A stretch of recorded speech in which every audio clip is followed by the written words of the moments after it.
I'm pausing a little bit in the beginning because I realized um, it doesn't pick up the first couple seconds of video when I start streaming. So, welcome to another episode of Becoming a Techno Wizard.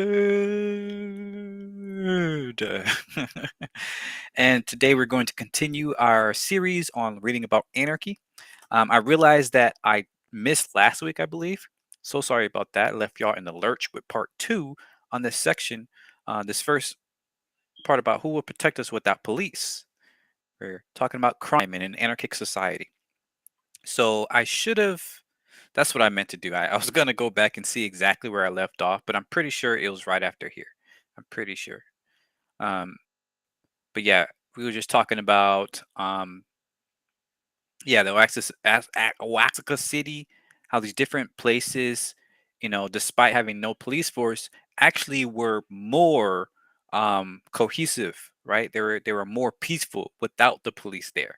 So he showed us a number of examples throughout history, this is back in the 1900s, all the way up to just a few years ago, right?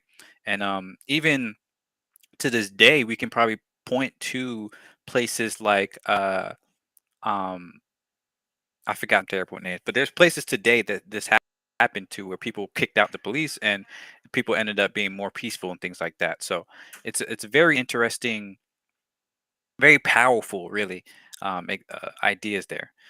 But let's continue.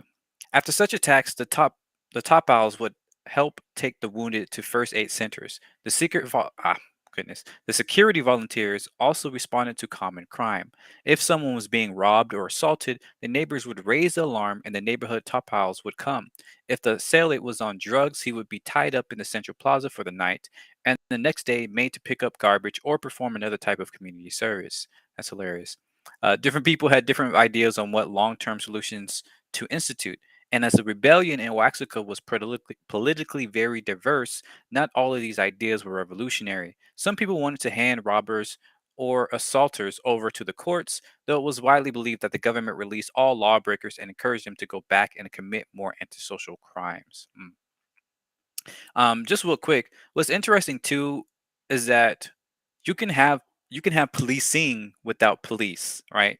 The big problem with police is not the fact that people, are that there are certain people looking out for others and that there are people, who respond to crime and things like that. The problem with the police force is twofold. Number one, it's a police class, right? Meaning it's a um type of institution, right? Who has the monopoly on force and authority. So you can't really communicate with them. You can't really compromise with them. You can't really talk back with them. Well, not if you look like me, at least, right? Maybe certain people have that privilege, but many do not, right?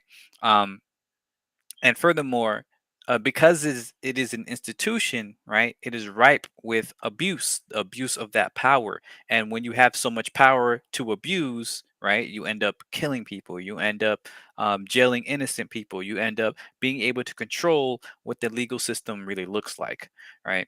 So we can have these neighborhoods where people are, policing it, where people are looking out for crimes and this, that, and the other, but it's important for those whoever's policing to rotate, right? Some days I'm going to police, some days they're going to, some days you going to, right? And what that does is it rotates the power so that no individual can accrue that power. And um, ensuring that it's not institutional, right, means that the monopoly of power, the monopoly of force, is not concentrated in any one institution. It's distributed throughout the entire community. That's what's really helpful and powerful about these, decentralized policing institutions. Let's continue. The history of Exarchia, a neighborhood in central Athens, shows throughout the years that the police do not protect us, they endanger us. For years, Exarchia has been the stronghold of the anarchist movement and the counterculture. The neighborhood has protected itself from gentrification and policing through a variety of means. Luxury cars are regularly burned if they parked as they are parked over there overnight. After being targeted with property destruction and social pressure, shop and restaurant owners no longer try to remove political posters from their walls, kick out vagrants, or otherwise create a commercial atmosphere in the streets. Oh, excuse me, sorry. They have conceded that the streets belong to the people. Undercover cops who enter Exarchia have been brutally beaten on a number of occasions. I know people are going to be mad about that, but I mean, people try to keep their neighborhood safe, right? Look what the cops do in the name of safety. During the run up to the Olympics, the city tried to renovate Exarchia Square to turn it into a tourist spot rather than a local hangout. The new plan, for example, included a large fountain and no benches. Neighbors began meeting, came up with their own renovation plan, and informed the construction company that they would use the local plan rather than the city's government. Rather than the city government's plan. Repeated destruction of the construction equipment finally convinced the company who was boss. The renovated park today has more green space, no touristy fountain, and nice new benches.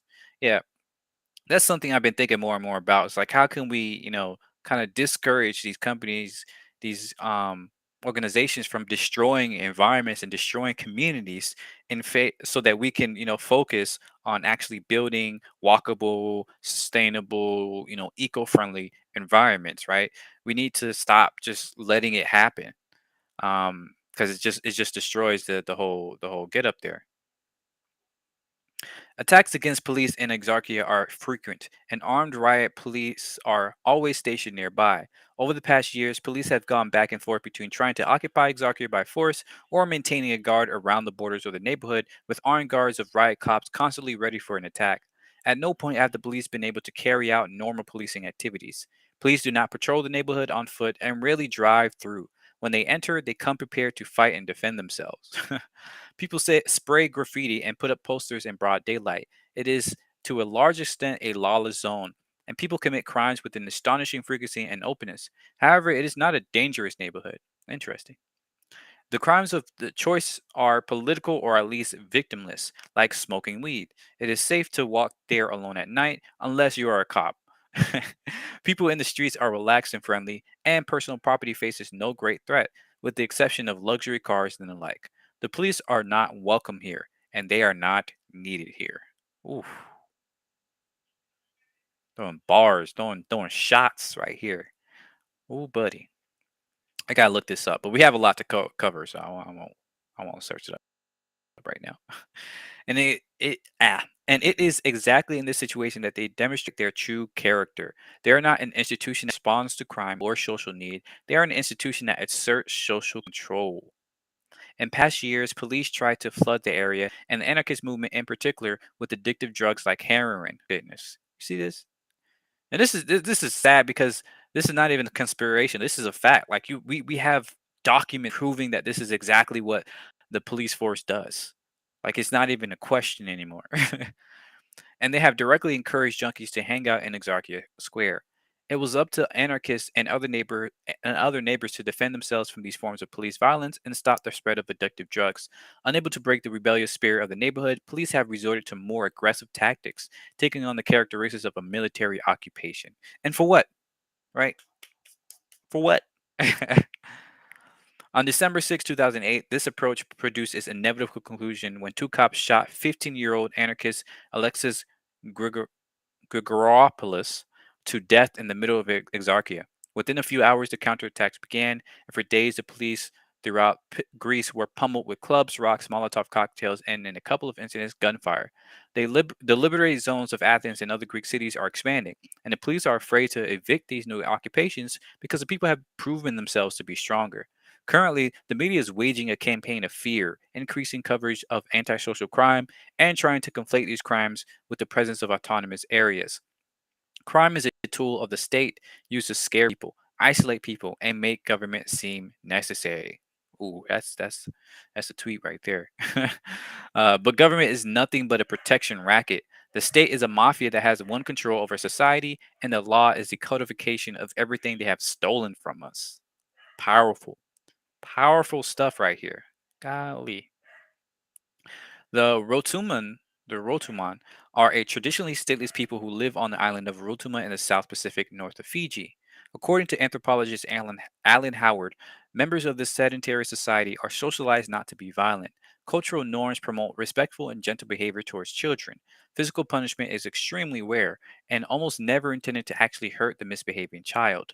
Instead, Rotuman adults use shame instead of punishment, a strategy that raises children with a high degree of social sensitivity. Adults will especially shame children who act like bullies, and in their own conflicts, adults try very hard not to make others angry. From Howard's perspective as an outsider from the more authoritarian West, children are given an astonishing degree of autonomy, and then the principle of personal autonomy extends throughout the society. Not only do individuals exercise autonomy within their households and communities, but villages are also autonomous in relation to one another, and districts are essentially autonomous political units. I love that. Isn't that what we're aiming for, in our kind of local cities, and the idea of being, independent? It shouldn't be just like out on your own, right? It's not about that. It's about being autonomous, meaning having your own choices and abilities, right? But also in tandem with the community, right? Being able to live in an environment where you feel like you're connected to other people who are also independent people, right? Um, a lot of our social, you know, cohesion works on the aspect of autonomy and community and how they come together. It's a very interesting, you know, aspect there. Whereas here in the West, we think of ourselves as independent and self sufficient, but we literally are divorced from our community, and because of that, we can't, actually live our lives how we need to, right? And it comes to, like, for instance, if you want to raise children, right? It's extremely difficult for people to work the jobs they want to work because they don't have anybody to watch the children during the day, right? So they try to pawn them off to a daycare or some other thing, and they can also often get abused there or just get neglected from their parents and their family. But if you live in a community where everybody felt like family, then somebody else can watch your kids, and you can, go enjoy whatever type of job or lifestyle you want, right? You come back when, and spend time with your children and stuff like that. But that community allows you to actually exhibit and experience and, just do more actual autonomy. And that's something that we really need to realize. The Rotemen themselves probably describe their situation with different words, though we could find no insider accounts. Perhaps that might emphasize the horizontal relationships that connect households and villages, but to observers raised in a Euro-American culture and trained in the belief that a society is only held together by authority, what stands out most is the autonomy of the different households and villages. Oh yeah, that's what I meant to say too, right? Autonomy doesn't have to come with authority, right?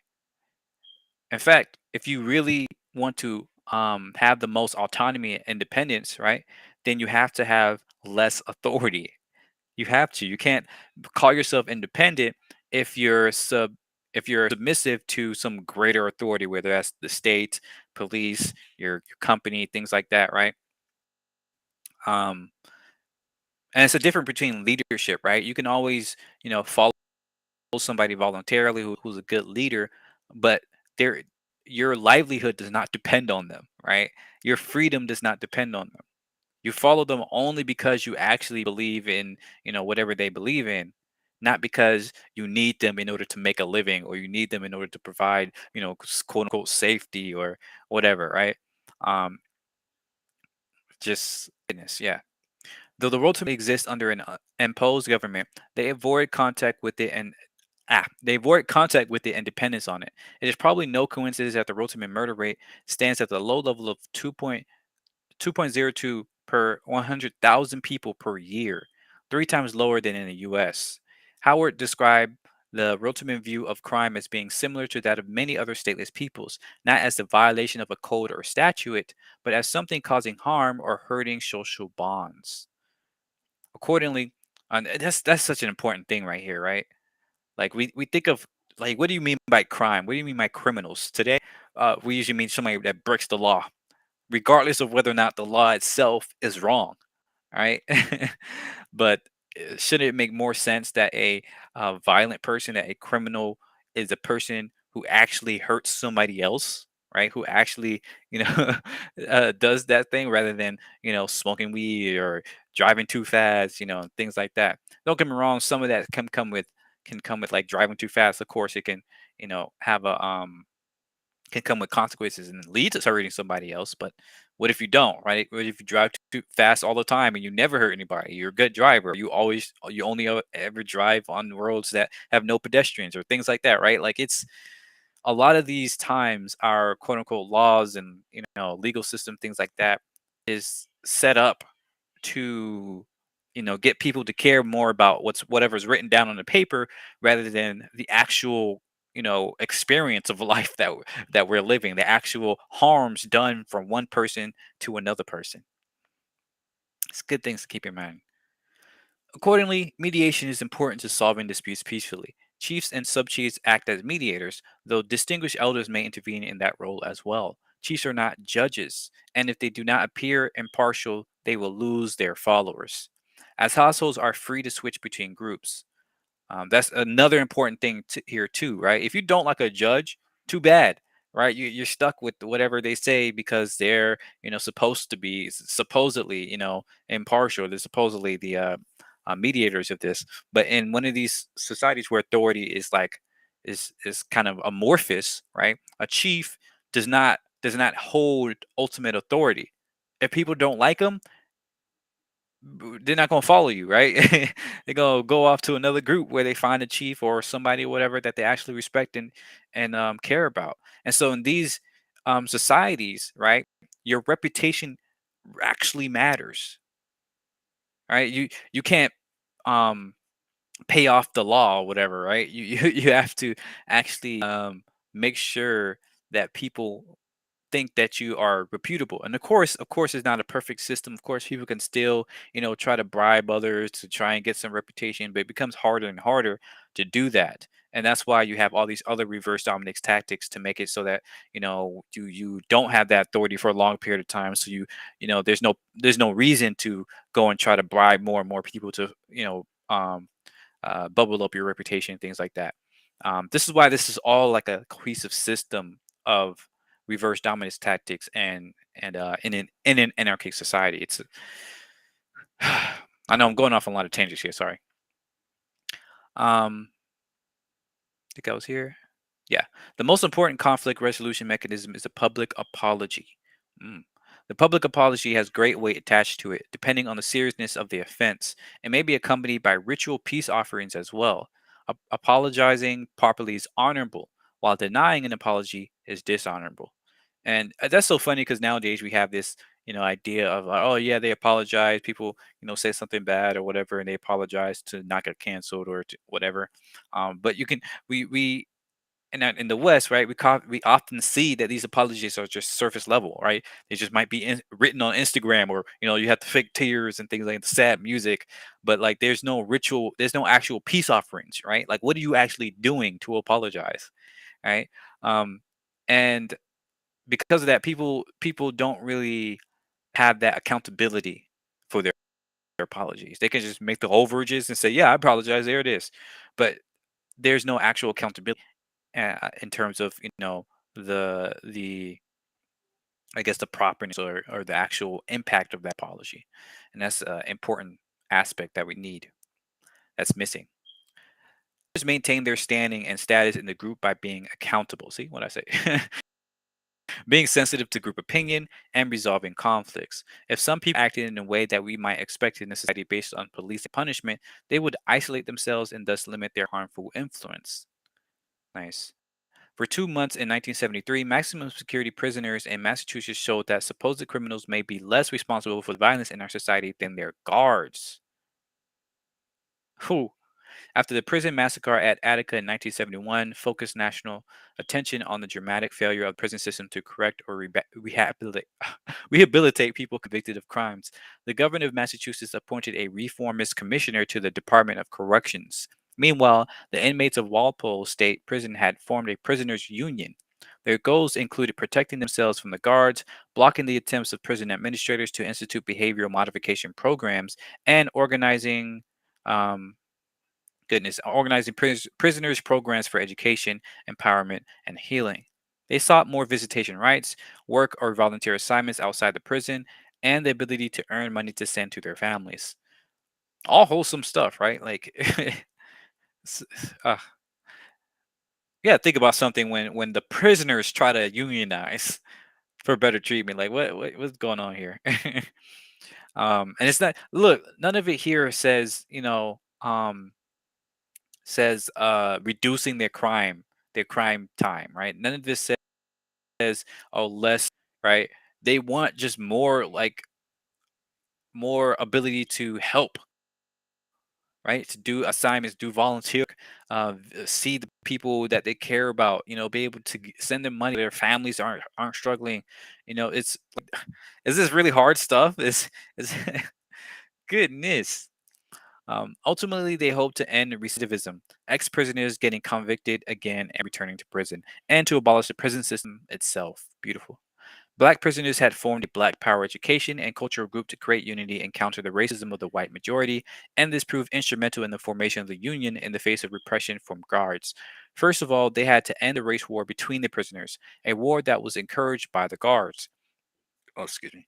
Leaders from all groups of prisoners brokered a general truce which they guaranteed with the promise to kill any inmate who broke it. The prison union was supported by an outside group of media savvy civil rights and religious activists, though communication between the two groups were sometimes hampered by the latter's self service provider mentality and orthodox commitment to nonviolence. It helped that the corrections commissioner supported the idea of a prisoners union rather than opposing it outright as most administrators would have. Nice. Let me drink some more. I have juice this time. Ooh,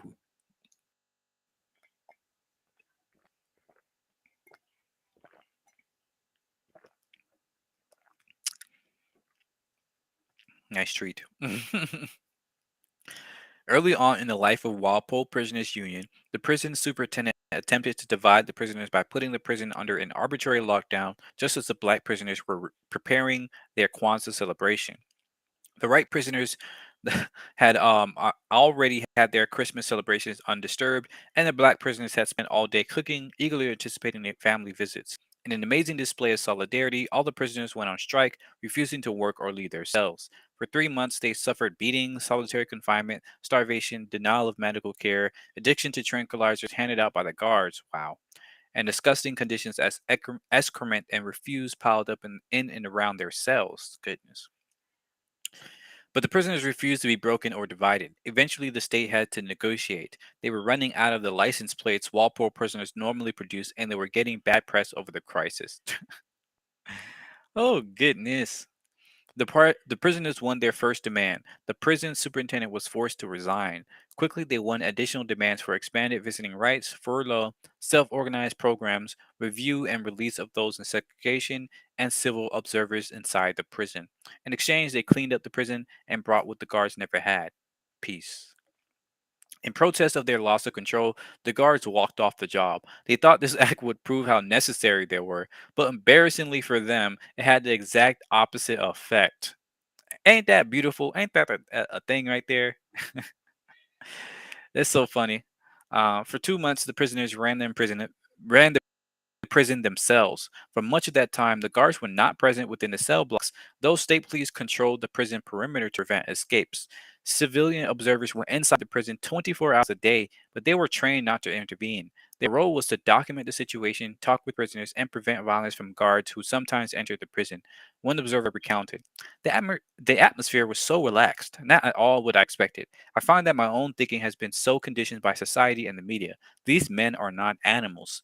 They are not dangerous maniacs. I find my own fears were really groundless. We are animals though, but that's okay. It doesn't have to be a bad thing.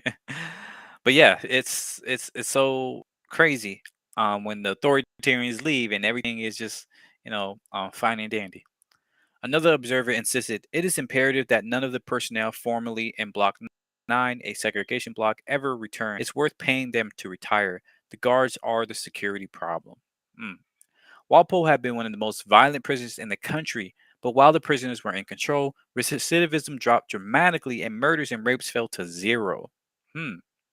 The prisoners had disproved two fundamental myths of the criminal justice system, that people who commit crime should be isolated and that they should be recipients of enforced rehabilitation rather than the ones who control their own healing.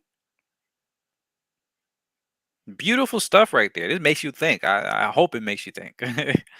The guards were eager to end this embarrassing experiment in prison abolition. The guards union was powerful enough to provoke a political crisis, and the corrections commissioner could not fire any of them, even those who engaged in torture or made racist statements to the press.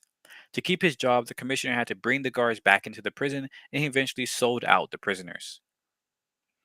Major elements of the power structure, including the police, guards, prosecutors, politicians, and media, opposed the prison reforms and made them impossible to achieve within democratic channels. The civilian observers unanimously agreed that the guards brought chaos and violence back to the prison, and that they intentionally disrupted the peaceful results of prisoner self organization. In the end, to crush the prisoners' union, the guards staged a riot and the state police were called in, shooting several prisoners and torturing key organizers. Goodness, man. It just makes you sick. The most recognizable leader of the black prisoners only saved his life through armed self defense. Many of the civilian observers and the corrections commissioner, who was soon forced out of his job, ultimately came to favor prison abolition. The prisoners who took over Walpole continued to fight for their freedom and dignity, but the Guards Union ended up with greater power than before. The media ceased talking about prison reform, and as of this writing, Walpole Prison, now MCI Cedar Junction, still warehouses, tortures, and kills people who deserve to be in their communities, working towards a safer society. Ain't that something? Looking forward to this next section. Um, what about gangs and bullies? I mean, obviously, the biggest gang and bully, as we've seen, is the police force. These guards, these so-called security folks, these authoritarians who have the power and want to abuse that power, want to use that power over others. So, yeah, this section, man, it was very, very powerful and insightful. Um, Let me know what you all have learned from this. What you think. This goodness, goodness. But yeah, that's it for today. As always, thanks for watching. Thanks for listening. Let me know, as always, your thoughts in the comments below, and have a great day. See ya. Bye bye.